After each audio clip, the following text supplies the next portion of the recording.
بہت ہی مخلص بندے ہیں جو میرے پاس ہر مہینے تقریباً بہت لمبا خط بھیجتے ہیں. اس خط کے اندر یہ لکھتے ہیں کہ اگر آپ کو جہنم سے بچنا ہے تو واحد طریقہ یہ ہے کہ تم کوئی چلے لگانا کا شروع کر دو، ورنہ جہنم سے بچنے کا تمہارے پاس کوئی راستہ نہیں. غرض یہ ایک ذہنیت ہے جو رفتہ رفتہ پیدا ہو رہی ہے، بیانات سے پیدا ہو رہی ہے. بیانات میں ہو سکتا ہے کہ حدود و قیود کے ساتھ بات کی جاتی ہو، لیکن ذہنیت یہ بن رہی ہے کہ یہ خاص طریقہ فرض عین ہے. محترم مفتی صاحب نے کہا کہ بیانات میں حدود اور قیود کی رعایت ہوتی ہے، لیکن ہمارا مشاہدہ یہ ہے کہ جو تبلیغی جماعت کے اکابرین ہیں ان کے بیانات میں بھی ساری حدود اور قیود کو پامال کر دیا جاتا ہے. ایک طرف سے لے کر شریعت کی ساری حدود کو رگڑ دیا جاتا ہے. یہ خاص طریقہ ایک سہولت کے لیے اختیار کیا گیا، افادیت کے لیے اختیار کیا گیا، اس سے بہت فائدہ پہنچا. لیکن یہ کہنا کہ جو اس خاص طریقے سے کام نہیں کر رہا، وہ دعوت نہیں دے رہا، وہ تبلیغ نہیں کر رہا، یہ چیز ہے کہ اس کو بدعت بنا دے گی، اس کا فرقہ بنا دے گی. اللہ تعالیٰ حفاظت فرمائے. اس عظیم کام کو جو حضرت نے شروع کیا تھا، اللہ تبارک و تعالیٰ اس کو اپنے صحیح راستے پر رکھے اور غلط راستے سے بچنے کی توفیق عطا فرمائے. دوسری بات وہ بھی بہت زیادہ اہم ہے، وہ یہ کہ یہاں پر عام طور سے تقریروں میں، وعظوں میں، بیانات میں ذہنیت ایسی بنائی جاتی ہے کہ جس سے حقوق العباد پیچھے پڑ جاتے ہیں. سارا کچھ فضیلتیں ان کی ہے جو قربانیاں دیں، اور قربانی کے لیے ماں باپ کو رلا دیں، بیوی بچوں کا حق فوت کر دیں، اپنے رشتہ داروں کا حق فوت کر دیں، تو وہ بھی دین کا ایک حصہ سمجھا جاتا ہے. اور یہ کہا جاتا ہے کہ اگر والدین اجازت نہیں دیتے تو تم اس کے بغیر نکل جاؤ. اگر بیوی تمہاری اکیلی ہے تو اس کو اکیلے چھوڑ کے چلے جاؤ. یہ تعلیم عام طور سے بڑے حضرات عام طور سے ایسا نہیں کرتے، لیکن جو چھٹبئیے ہیں وہ اپنی تقریروں میں، اپنے بیانات میں اس طرح کی باتیں کرتے ہیں. میں خود آنکھوں سے گواہ ہوں ایسے کا کہ وہ چلے کا شوق ہو گیا اس کو. اب وہ بیوی جو ہے وہ حاملہ ہے اور اس کے پاس کھانے کو پیسے نہیں ہے، وہ کہتے تو خود کما، میں تو اللہ کے راستے پہ نکلا، اللہ کے راستے میں خروج کر رہا ہوں، اللہ کے راستے میں خروج کرنے کے لیے میں نکلا ہوا ہوں، تو تیرا اللہ خود کبیر ہوگا. یہ مسائل پیدا ہو رہے ہیں. کیوں؟ اس لیے کہ حالانکہ جو 6 نمبر ہیں ان میں اقرار مسلم ایک اہم نمبر ہے. اقرار مسلم کے اندر تمام بندوں کے حقوق کے اعمال شامل ہیں. وہ ان کے اوپر زور دینے کے بجائے کہ جی دیکھو حضرت حنظلہ رضی اللہ تعالیٰ عنہ وہ اپنی بیوی کو پہلی رات میں چھوڑ کر جنگ میں چلے گئے، تم بھی جیسے کرو. اور اسی طرح کیا کرو، خروج فی سبیل اللہ کے لیے، اس کا نام خروج فی سبیل اللہ ہے، لہذا اس کے لیے چھوڑ کے جایا کرو اپنے بیویوں کو، اپنے ماؤں کو چھوڑ کے جایا کرو. ارے بھائی اس وقت نفیر عام تھی، اللہ تبارک و تعالیٰ کی طرف سے ہر شخص کے اوپر فرض تھا، وہ تشریف لے گئے. اب اس کو تم کہو کہ ہر مسلمان کو چاہیے کہ وہ شادی ہونے کے بعد پہلا کام یہ کرے کہ ابھی وہ خلوت صحیحہ بھی نہ ہوئی ہو اور وہ جا کے چلہ لگائے. تو یہ ذہنیت پیدا کر رہا ہے لوگوں کے اندر. ماں کو چھوڑ کے ماں بیمار ہے تمہاری خدمت کا محتاج ہے، چھوڑ کے جا رہے ہو. یہ کہاں کا دین ہے؟ رسول کریم صلی اللہ علیہ وسلم کے پاس 2 صحابی آئے، آ کر انہوں نے عرض کیا کہ یا رسول اللہ ہم جہاد کے شوق میں آئے ہیں، جہاد کے لیے آئے ہیں، تو اپنے ماں باپ کو روتا چھوڑ کر آئے ہیں. رسول کریم صلی اللہ علیہ وسلم نے فرمایا جاؤ واپس، اور جس طرح روتا چھوڑ کر آئے ہو ان کو جا کر ہنساؤ. تم جہاد میں قبول نہیں ہو تو تم اپنے والدین کو اس طرح چھوڑ کر آئے ہو. تو اب یہ ذہنیت جو ہم کام کر رہے ہیں وہ اگر کوئی نہیں کر رہا یا جو کرے تو جس طرح چاہے کرے، ماں باپ کا حق پامال کرے، بیوی کا حق پامال کرے، یا اپنے دوسرے حقوق و لباس کو پامال کرے، لیکن اس میں چلے میں نکل جائیں. یہ ذہنیت خدا کے لیے اس کو چھوڑو، اللہ کے لیے چھوڑو، اور یہ سمجھو کہ اللہ تعالیٰ کا دین جو ہے وہ یہ کہتا ہے کہ یا ایھا الذین آمنوا ادخلوا فی السلم کافۃ، اے ایمان والو اسلام میں پورے کے پورے داخل ہو. پورے کے پورے کا مطلب یہ ہے کہ ہر ایک کا حق اس کا حق ادا کرو، ہر ایک کا حق ادا کرو. قرآن کہتا ہے تلک حدود اللہ، یہ اللہ کی قائم کی ہوئی حدیں ہیں، ان حدوں کو پہچان کر کام کرے گا انسان تو مسلمان ہوگا اور صحیح معنی میں وہ دین پر کاربند ہوگا، اور حدوں کو کراس کرے گا تو وہ دین پر عمل کرنے والا نہیں ہوگا. اس ساری صورتحال کی ایک بہت بڑی وجہ یہ ہے کہ میں اصل میں ذمہ دار حضرات کو اس پر غور کرنا چاہیے کہ عوام میں تقریروں اور بیانات کرنے کے لیے ایسے حضرات کو منتخب کیا جاتا ہے، یا جماعت کی امارت میں ایسے حضرات کو منتخب کیا جاتا ہے جو پورا علم صحیح نہیں رکھتے. صحبت میں الحمدللہ اللہ نے ان کو توفیق دی ہے، جماعت میں نکلنے کی بھی توفیق دی ہے، نماز روزے کی بھی توفیق دی ہے، لیکن جو عوام کو دین کی طرف متوجہ کرنے کے لیے جس علم کی ضرورت ہے وہ علم مفقود ہے. ایک اور بات، کچھ تبلیغی جماعت کے بنیادی اصول تھے، ان میں سے ایک اصول یہ تھا کہ تبلیغی جماعت کوئی فتویٰ نہیں دے گی، فتویٰ اگر کوئی پوچھے تو مفتیوں کے پاس جاؤ.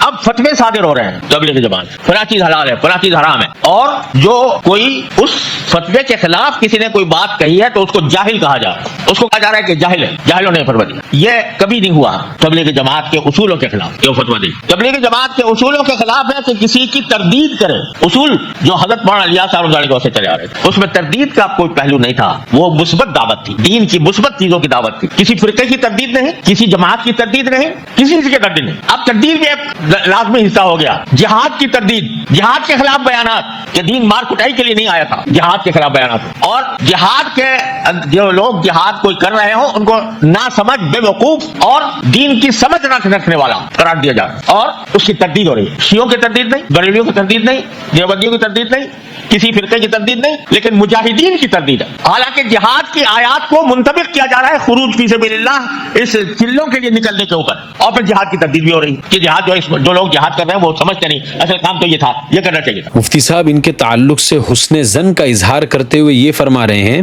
یہ لوگ دیوبند کی تردید نہیں کرتے۔ اس تعلق سے میں یہ کہوں گا کہ ان لوگوں نے کھل کر دیوبند اور علماء دیوبند پر رد کرنا شروع کر دیا ہے، بلکہ علماء دیوبند اور دیوبند سے برات کا اعلان کرنا شروع کر دیا ہے۔ کہا ہے اس کے ایک بہت بڑے ذمہ دار وہ سب لوگوں کو یہ کہتے پھر رہے ہیں کہ ہم نے کوئی دیوبند کا کلمہ تھوڑی پڑھا ہے، گویا کہ دیوبند اور علماء دیوبند سے برات کا اعلان یہ کر چکے۔ اس تعلق سے آپ کی اسکرین کے اوپر ان کا میں ایک کمنٹ دکھانا چاہتا ہوں، اور کاش کہ میرا یہ ویڈیو مفتی تقی عثمانی صاحب تک بھی کوئی پہنچا دے۔ یہ کمنٹ کرنے والا بدبخت لکھتا ہے کہ مولانا سعد صاحب مقبوضہ دیوبند جا کر وہاں کے فساق، فجار اور مرتدین کو بذات خود دعوت دیتے ہیں، یعنی دیوبند پر پہلے تو اس نے طنز کیا، اس کو مقبوضہ دیوبند کہا، اور وہاں کے علماء کو فساق، فجار اور مرتدین کہہ رہا ہے۔ پھر آگے اس کا کمنٹ پڑھیے، لکھتا ہے آگے ان گمراہوں کا نصیب ہے، اگر اللہ نے چاہا تو ہدایت پا جائیں گے۔ ڈکیت الہند پنڈر ارشد مرتد ایودھیاوی عرف سید ارشد مدنی، مولانا سید ارشد مدنی کو مرتد ایودھیاوی اور پتہ نہیں کیا کیا اس نے گالیاں دی ہے۔ ان کے تعلق سے لکھ رہا ہے کہ وہ تو مولانا سعد صاحب کی دعوت سے کافی حد تک متاثر ہو چکے ہیں، بس دعا کیجئے کہ ان کی موت کے وقت کوئی ابو جہل بنارسی ان کو آ کر بہکانے نہ لگے۔ یہ ابو جہل بنارسی اصل میں دارالعلوم دیوبند کے محتمم مفتی ابو القاسم صاحب نعمانی کو اس نے گالی دی ہے، اور یہ بدبخت ان کو ابو جہل بنارسی کہہ رہا ہے کہ کوئی ابو جہل بنارسی آ کر مولانا ارشد مدنی کو ان کی موت کے وقت بہکانے نہ لگے کہ تمہارے باپ دادا تو اوم اوم کہتے تھے، تم اللہ اللہ کیوں کر رہے ہو۔ یہ ہے ان کا اکرام مسلم، یہ ہے علم اور علماء سے ان کا بغض۔ قد بدت البغضاء من افواہہم وما تخفی صدورہم اکبر، ان کے منہوں سے علم اور علماء کا بغض جھاگ بن کر ٹپک رہا ہے، اور جو بغض انہوں نے اپنے سینوں میں چھپایا ہوا ہے نا، وہ اس سے بھی بڑھ کر ہے۔ ایک چیز جو مفتی تقی عثمانی صاحب نے یہاں پر کہی، مجھے اس سے کچھ تھوڑا سا اختلاف ہے۔ مفتی تقی عثمانی صاحب نے یہ کہا کہ یہ جو چھٹ بھئیے ہیں، یعنی جو نیچے کے لوگ ہیں، یہ سب غلطیاں ان کی طرف سے ہوتی ہیں، اور بھی بہت سارے علماء تبلیغی جماعت کا دفاع کرتے ہوئے یہی کہتے ہیں کہ یہ بڑوں کی غلطی نہیں ہے، یہ نیچے والوں کی غلطیاں ہیں۔ کام کے خاکے کے اندر کوئی خرابی نہیں ہے، بلکہ نیچے والے یہ غلطیاں کرتے ہیں۔ مجھے اس بات سے سخت اختلاف ہے، اور میں 2 دلیل دوں گا یہ بات ثابت کرنے کے لیے کہ یہ صرف چھوٹوں کی غلطیاں نہیں ہیں، یہ تبلیغی جماعت کے اکابرین کی غلطیاں ہیں۔ پہلی دلیل، اگر غلطیاں اکابرین کی نہیں ہوں گی اور کام کے خاکے میں اگر غلطی نہیں ہوگی، بلکہ نیچے والوں کی غلطیاں ہوں گی اور چھٹ بھائیوں کی اور چھوٹوں کی غلطیاں ہوں گی، عوام کی غلطیاں ہوں گی، تو اس کے لیے یہ ضروری ہے کہ ہر آدمی کی غلطی کا انداز الگ الگ ہوگا، ہر آدمی کی غلطی کا رنگ جدا جدا ہوگا۔ کشمیر کے اندر جو تبلیغی جماعت کا ساتھی ہے وہ الگ ڈھنگ کی غلطی کرے گا، کیرلا کے اندر جو تبلیغی جماعت کا ساتھی ہے وہ الگ طرز کی غلطی کرے گا، افریقہ کے اندر جو تبلیغی جماعت میں لگے ہوئے ہیں ان کی غلطیاں الگ نوع کی ہوگی، امریکہ اور کینیڈا کے اندر جو لوگ تبلیغی جماعت میں لگے ہوئے ہیں اور غلطیاں کر رہے ہیں ان کی غلطیاں الگ ہوں گی، اور جو جاپان، چین، انڈونیشیا، ملیشیا، ان ملکوں میں جو تبلیغی جماعت میں لگے ہوئے ان کی غلطیاں الگ نوع کی ہوگی، سب کی غلطیاں الگ الگ ہوں گی۔ لیکن آپ جب غور کریں گے تبلیغی جماعت والوں کی غلطیوں کے اوپر تو آپ کو صاف نظر آئے گا کہ چاہے وہ تبلیغی جماعت کا ساتھی کشمیر کا ہو یا کیرلا کا، امریکہ کا ہو یا جاپان کا، افریقہ کا ہو یا عرب ملک کا ہو، ان سب کی غلطیاں یکساں نظر آتی ہیں، ایک ہی ڈھنگ کی غلطیاں سب کر رہے ہیں۔ یہ کیسے ممکن ہو سکتا ہے؟ اس لیے لازمی طور پر آپ کو ماننا پڑے گا کہ یہ چھوٹوں اور چھوٹ بھائیوں کی غلطیاں نہیں ہیں، یہ غلطیاں اوپر سے چل کر آ رہی ہیں۔ اسی لیے ہر ملک میں اور ہر علاقے میں، ہر مرکز میں، ہر مسجد کے اندر تبلیغی جماعت والے جو غلطیاں کر رہے ہیں وہ غلطیاں ایک ہی جیسی کر رہے ہیں. اب میں آپ کو ان غلطیوں کی کچھ مثالیں دے دیتا ہوں جس سے آپ کو سمجھ میں آئے گا کہ ہاں یہ غلطی تو کشمیر والا بھی کر رہا ہے, کنیا کماری والا بھی کر رہا ہے, امریکہ والا بھی کر رہا ہے, چین اور جاپان والا بھی کر رہا ہے. غلطی نمبر 1, مباح کام کو اس کی حد سے آگے بڑھانا. یہ غلطی آپ کو ہر جگہ ملے گی, امارت والوں میں بھی ملے گی,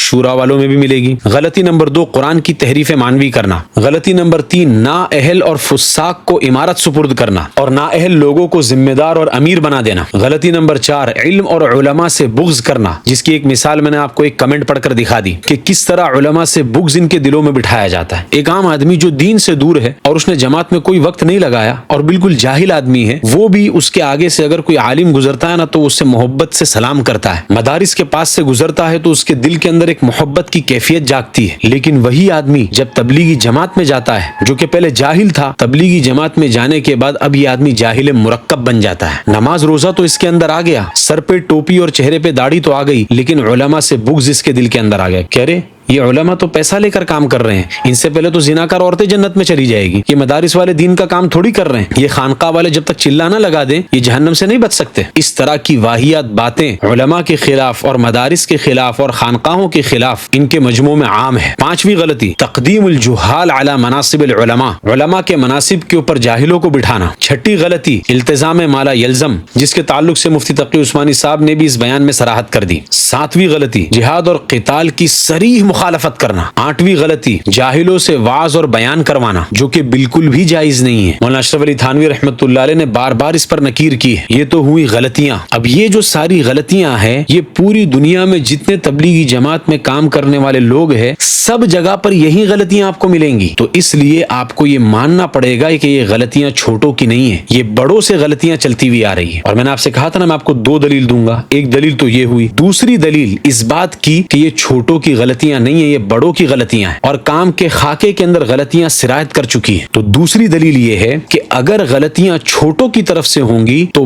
بڑوں کی طرف سے اس پر نکیر ضرور ہوگی اور اکابرین چھوٹوں کو ٹوکیں گے کہ دیکھو تم یہ کام غلط کر رہے ہو, تم اس طرح مت کرو. لیکن آپ دیکھ لیجئے تبلیغی جماعت کا کون سا اکابر ہے جو اپنے چھوٹوں کو ان غلطیوں سے روک رہا ہے. تو ان اکابرین کا چھوٹوں کو نہ روکنا اور ان کو ان غلطیوں پر نہ ٹوکنا یہ خود اس بات کی دلیل ہے کہ یہ غلطیاں چھوٹوں کی نہیں ہے, یہ اوپر سے آ رہی ہے. اور تبلیغی جماعت کے اکابرین خود تو کیا ٹوکتے, مولانا سعد صاحب نے تو ایک من گھڑت اصول ہی بنا دیا کہ خود تو ٹوکنا نہیں ہے, دوسرے جو ٹوکے ان کی بھی بات مت سنو. اپنے بیانوں میں کہتے ہیں کہ ایسے علماء کی بات کیوں سنتے ہو جو اس کام میں وقت نہیں لگاتے, اور اصول گھڑ دیا کہ باہر والے کا لقمہ اگر لیں گے تو امام صاحب کی نماز ٹوٹ جائے گی. من گھڑت اصول کہاں سے لے کر آئے, نہ قرآن میں اس کا کوئی ثبوت نہ حدیث میں اس کا کوئی ثبوت, بس لوگوں کو باہر کے علماء کی بات سننے سے روکنا ہے, اس وجہ سے ایک اصول گھڑ دیا. تبلیغی جماعت میں لگی ہوئی عوام بھی خوش ہو گئی کہ واہ ماشاءاللہ مولانا سعد صاحب نے تو قاعدے کی بات کی, حالانکہ قاعدہ بالکل غلط ہے اور بالکل من گھڑت ہے. اس کو میں نے اپنے ایک ویڈیو کے اندر اس کی وضاحت کی, اس کو آپ ضرور دیکھیں. اخیراً ولا قلیلاً تبلیغی جماعت کے ساتھیوں سے میری مخلصانہ درخواست ہے کہ مفتی تقی عثمانی صاحب کا جو یہ بیان ہے اس کو بار بار سنیں اور اس کو مخالفت پر ہرگز محمول نہ کریں, اور اللہ کے واسطے اپنی آخرت کی فکر کریں. کہیں ایسا نہ ہو کہ اکابرین کی بات کو ٹھکرا کر آپ بدعت کے گھڑے میں گر جائیں.